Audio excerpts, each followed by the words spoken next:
Алейкум мардум, рӯзи ҳамагитон бахайр бошад. Ҳама каса хуб ҳастед, саломат ҳастед. Худованд ҳаматон соҳ саломат бошед. Хоб ниёркем бардори азиз, телефони Itel нав омад. Телефони Itel P55 ва P55 Plus. У рӯз просто вақте ки поток омада, просто шинос карда буромадам шумода, лекин полни обзор накарда будамаш. Ана имрӯз боша полни обзорш мекунам ва мебинем ки дар давоми обзор чӣ гап мешавад, чӣ намешавад. То видеоро то охир тамошо кунед, дар канал лайк монед, дар видео то есть дар канал обуна шуда монед. Ва телефони Itel P55 худаш чӣ хак десена камераи и телефон 50 мегапиксел. Дета як камера ёрасон дига дорад ва спичка. Дар қисмати поён боша ки памятш мақсад оперативка 8 ба 128. Телефон дизайниш ба iPhone монанд, ба телефони Tecno Spark Go A70 ба ҳамин телефонҳо монанд. Телефон буҷетни категория дохил мешавад ва ин телефон хеле одамо мисол экранаш ҳам оз гирон мекунем, якамро ба нишонтон метавонем чӣ хеле рамкош, ғавси бадай ғавс нест, ҳамаша мебинем қад шумо. Ва хубии телефон чия NFC поддерживать мекунад. Камераш 50 мегапиксел, 18 ватта, 20 зарядка дорад ва дизайниш дизайни аҷоиб қати мақсад. Ва дизайниш бохтон десем ва экранаш нигоҳ кунед. Экрани телефон 90 ГГц кор мекунад. Баъд дар комплектасия чӣ дорад? Ҳозир як абро қад шумо комплектасияи телефона мебинем. Хоб, и P55 худаш, аки бо P55 ҳастай, бо P55 Plus ҳастай. Хоб, ана кушо демаш? Симча барои сим-карта бировардан, иголка. Инҷа дар ҳастай бо документҳои телефон ки ишка намехонаша, аввали документҳо. Чихоли прозрачни, резини, как обычный. Ранги хонор 70 сиёҳ намонда уже дига. A70 то есть. Ва инҷа зарядник 18 ватта, 20 зарядка. Барои чӣ 20 заряд? Барои ки инҷа ҷои кабелш ҳамият дошти сирхай. Хоб, дига ҳеҷ комплектша нест. Ҳамин ха чиз дорад дар комплектасияш. И телефона хачаз гирон мекунем, ёхин гирон куниш ҳама бо нишонтон метавонем. Хоб, далее рафтем Русияро вибр мекунем, далее мерем пропустить. Я согласен, мекунем хеле короче телефон ин хеле садо бар, ин хеле польза бар, ин хеле гапшап. Ҳозир я дақиқа. Телефонам би. Бача. Баъзе вақт дар кнопка дар кори намеҷа хеле бад мешинем хеле чиз кардам. Баъд дигаро комментария мехонам мегӯянд ки телефон ки тач кидай. Телефон ҳозир мара як мисол гап занем ки мисол телефон и бренди нав, бренди хитоя. Мақсад барои ҳар як давлата отдельно мисол барои Индияра дига хеле яда функсияш киштан бурад, барои Дубай дига функсияш киштан бурад, барои Вьетнам ҳам хел. А так ҳамаш сборка дар мисол ё дар Вьетнам мешавад, ё ки дар Хитой мешавад, ё ки дар Индия мешавад. Сборка дар онҷо. А так ҳамаш як фирма. Хоб, ё кунед. Телефонро медроем, мисол ина дириш, окей, даши рафтем. Даши ёз телефон гирон мешавад, ки телефони дигаро мебинем. Телефон гирон шуд.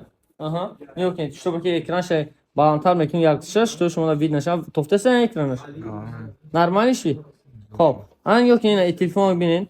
Ҳама программаша ҳаракат дадориш дорад, Play Market, Rustore, даши Rustore дорад. Rustore чӣ хубӣ дорад?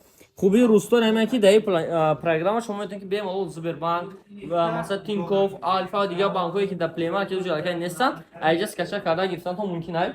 Ва ина камераш бо нишонтон метавонем. Камераш 50 мегапиксел.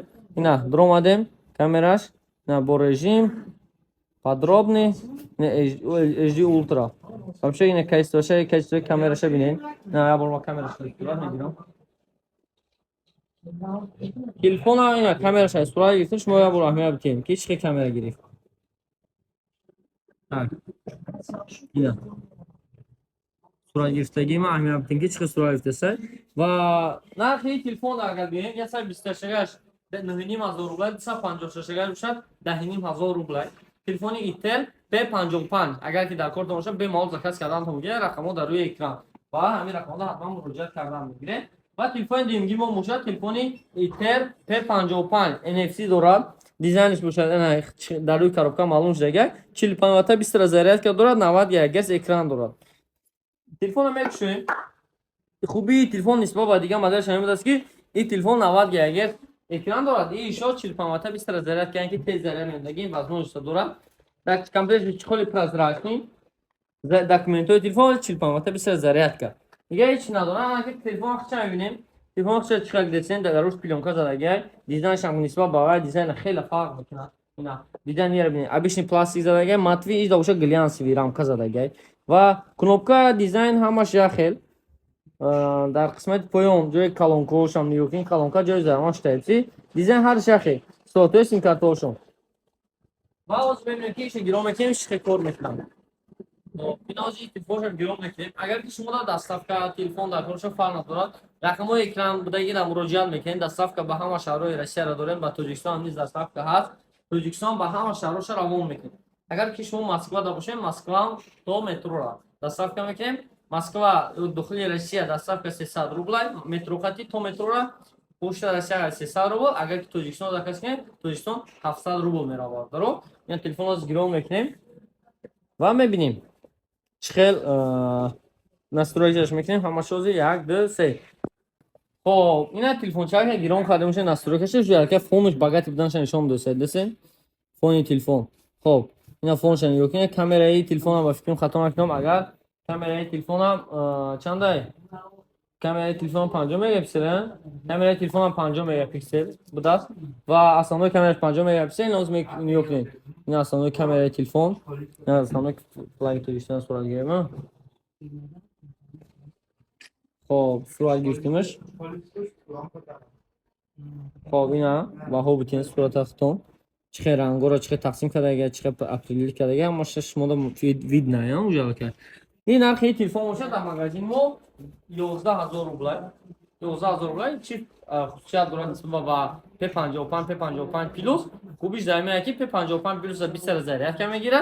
این دیزاینش خوش‌تره و کورپس باشه رنگی اکا کوژنیه و برای زکاس کردن در رقم‌های روی اکران بودگی مراجعه میکنین. همه وقت اپراتور جواب میده. آدرس مشاور مسکو مترو بوترسکی ترگوی سنتر زیلیونی و 4 متر میره. مغازه همه وقت کار میکنه. از ساعت 10 ساعت تا ساعت 10 بگیره. مراجعه کن مغازه همه وقت در خدمت شما. تو ناتیوت کن تو دیگه